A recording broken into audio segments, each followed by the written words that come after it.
जब आफूमा भरोसा हुन्छ नि, त्यतिखेर अरूले भनेको कुरा सुनि पनि नसुनेरै गर्दा बेस्ट हुन्छ। किनभने होइन भनेपछि जुन कुरामा आफूमा भरोसा हुन्छ, त्यो कुरा पनि कहिलेकाहीँ गलत भएको महसुस हुन्छ जब हामीले अरूको कुरा सुन्न थाल्छौँ।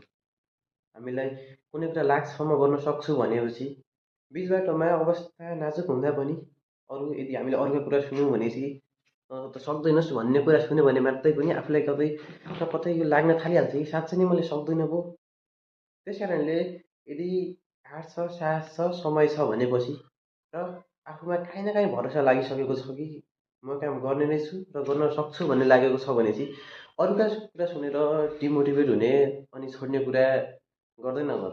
अरूको कुरा सुन्यो भने नसुने चाहिँ गर, अथवा कि अरूले जे भनिरहेको छ भने त्यसको मतलब छोडिदेऊ। बस आफू कुन क्षेत्रमा लागिरहेको छु, कुन कुरा गरिरहेको छु, बिचमा हुन नसक्छ अवस्था नाजुक हुनसक्छ, त्यतिखेर पनि यो कुरा कहिले पनि दिमागमा नसोच कि मैले सक्दैन भन्ने।